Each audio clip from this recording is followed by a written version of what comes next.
आपलं मिस्टर अनुराज भोईर ब्लॉगमध्ये तुमचं स्वागत आहे। तर आज मी चाललो आहे धरणावर।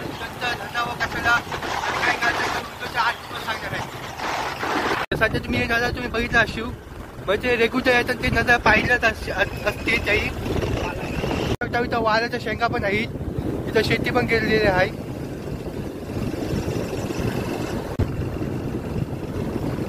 बघू शकता खूप मेहनत लागलेली असं त्यांना बनवायला। ऊन पण तर खूप आहे, उन्हाचा ताप पण जाम लागतंय। आणि हा ब्रिज आहे, जो नदी आहे, ते पाणी कमी आहे। मित्रांनो इथं ऊन पण खूप आहे आणि प्रवास पण खूप काळ लागतोय। तर आता मी चाललोय बाबासाहेब रोडला।